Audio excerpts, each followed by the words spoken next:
আসলে আপনাদের দীর্ঘ পরিশ্রমের ফল আজকের এই বিজয়।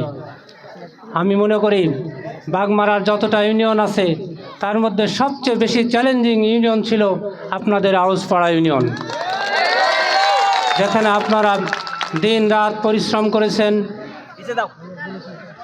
অর্থ দিয়েছেন, বুদ্ধি দিয়েছেন এবং সাহসিকতার সাথে দাঁড়াতে পেরেছেন জন্যই আমার প্রতিপক্ষ বন্ধুরা কেন্দ্র দখল করতে সক্ষম হয় নাই বা কোনো ধরনের কারচুপি করতে তারা সক্ষম হয় নাই। সেই জন্য আবারও আপনাদেরকে আন্তরিক মোবারকবাদ। সম্মানিত ভাইরা, জয় পরাজয় প্রত্যেকটা খেলাতে থাকে, প্রত্যেকটা নির্বাচনে থাকে, সব জায়গাতেই জয় এবং পরাজয় দুইটা জিনিস থাকে। এই দুইটা জিনিসই গণতন্ত্রের অংশ। এটা মেনে নেওয়া প্রত্যেকটা গণতন্ত্রকামী মানুষের জন্য প্রয়োজন। সেই মানসিকতা আমাদেরকে থাকতে হবে।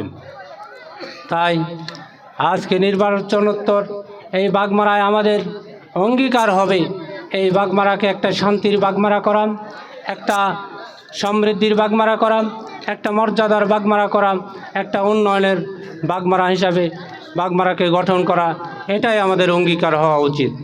সেই বাগমারা গঠনের লক্ষ্যে আপনাদের সহযোগিতা চাই, দোয়া চাই।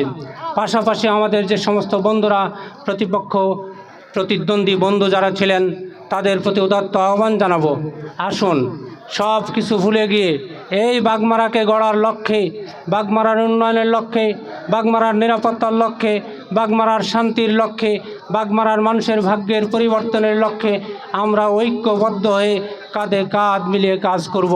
এটাই আমার আগামী দিনের প্রত্যাশা এবং আপনাদের প্রতি আহ্বান। সম্মানিত উপস্থিতি, আপনারা রমজানের ব্যাপারে দু একটা কথা বলি। প্রত্যেকটা ইফতার মাহফিলে তো পবিত্র রমজান মাস সম্পর্কে, রোজার ফজিলত সম্পর্কে অনেক আলোচনা হয়, আপনারা সব কিছু শুনেছেন। নতুন করে কিছু বলা বা ভাবার আর কিছু সময় নেই। তবে একটা কথা বলতে চাই, রমজান আমাদেরকে যে শিক্ষা দেয় সেই শিক্ষাটা হলো এটাই যে আমার মধ্য থেকে যে অমানসত্ব রয়েছে, আমার নফস যে অমানসিক সিদ্ধান্ত নেয় সেটাকে প্রতিরোধ গড়ে তুলে একটা সৎ ভালো কাজের জন্য নিয়াত করা, আমার আত্মাকে পরিশুদ্ধ করা এবং বিগত দিনের সকল ভুল ভ্রান্তিকে থেকে ক্ষমা চেয়ে সামনের দিনে সুন্দর একটা আমল করার জন্য, সুন্দর জীবন গড়ার জন্য প্রত্যয় ব্যক্ত করা এবং সিদ্ধান্ত নেওয়া, এটাই রমজানের শিক্ষা। শুধু না খেয়ে থাকলাম আর খারাপ কাজ থেকে নিজের নফসকে রক্ষা করতে পারলাম না, তাহলে আমার রোজার কোনো ফল আমি পাবো না।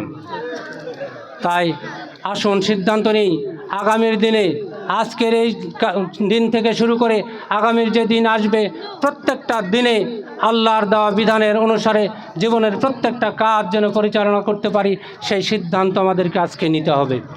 সম্মানিত ভাইরা, আমাদের দায়িত্বশীল যারা আছেন তাদের উদ্দেশ্যে আমি দু একটা কথা বলতে চাই যে আমাদের জন্য যারা জান দিয়ে, সময় দিয়ে, বুদ্ধি দিয়ে, অর্থ দিয়ে যারা আমাদেরকে সহায়তা করেছেন, সার্বিকভাবে আমাদেরকে বিজয়ের দ্বার প্রান্তে পৌঁছে দিয়েছেন এবং বিজয় অর্জন করতে তারা যারা সহায়ক শক্তি হিসাবে আমাদের পাশে ছিলেন তাদেরকে আমরা সম্মান করি, বুকে জড়িয়ে ধরে তারা আমাদের দিনী ভাই হিসাবে যেন আমাদের কাফেলায় সন্নিবেশিত হতে পারে, আমাদের কাফেলায় যেন তারা অন্তর্ভুক্ত হতে পারে, সে ব্যাপারে আমরা কার্যকরী পদক্ষেপ গ্রহণ করব ইনশাআল্লাহ।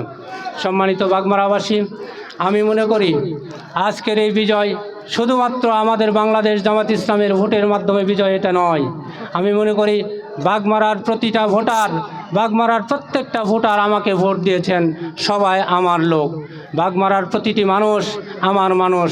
বাগমারাকে আমি একটা পরিবার মনে করি, যে বাগমারার যতগুলো মানুষ আছে প্রত্যেকটা মানুষ এই পরিবারের এক একটা সদস্য। যদি আমার পরিবারের কোনো সদস্য কষ্টে থাকে, আমি অভিভাবক হিসাবে আমি কষ্ট পাবো, এটাই আমার চিন্তা এবং চেতনা। সম্মানিত ভাইরা, তাই আসুন এই সুন্দর পরিবারকে আরও সমৃদ্ধি করার জন্য আপনাদের সহযোগিতা চাই। সবাই আমরা ঐক্যবদ্ধভাবে হাতে হাত মিলিয়ে, কাঁধে কাঁধ মিলিয়ে এই বাগমারার উন্নয়নের ক্ষেত্রে কাজ করব, এই উদাত্ত আহ্বান রেখে এবং যে শ্রম এবং মেধা এবং যোগ্যতার বিনিময়ে যা আপনারা আমাকে নির্বাচিত করে এনেছেন, আবারও আপনাদের প্রতি বিনয়ের সাথে কৃতজ্ঞতা জানাই আমার কথা শেষ করছি।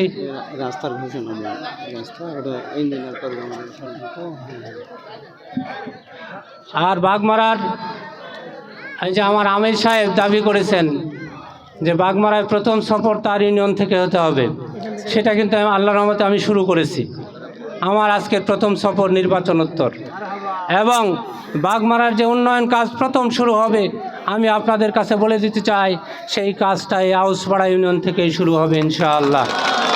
এবং তারই ধারাবাহিকতায় তারই অংশ হিসাবে এই স্কুল মাঠ থেকে যে রাস্তাটা গিয়েছে, এই রাস্তাটা অতি শীঘ্রই উদ্বোধন হবে এবং রাস্তা পাকাকরণ কাজ সমৃদ্ধ করা হবে ইনশাআল্লাহ।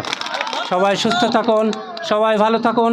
আগামীর বাগমারাটা সুন্দর হোক, শান্তির হোক, নিরাপত্তার হোক, উন্নয়নের হোক, এই আশাবাদ ব্যক্ত করে আপনাদের সকলের সুস্বাস্থ্য দীর্ঘায়ু কামনা করে আমার কথা শেষ করছি। ওয়া আখিরু দাওয়ানা আলহামদুলিল্লাহি রাব্বিল আলামিন। আসসালামু আলাইকুম ওয়া রাহমাতুল্লাহি ওয়া বারাকাতুহু।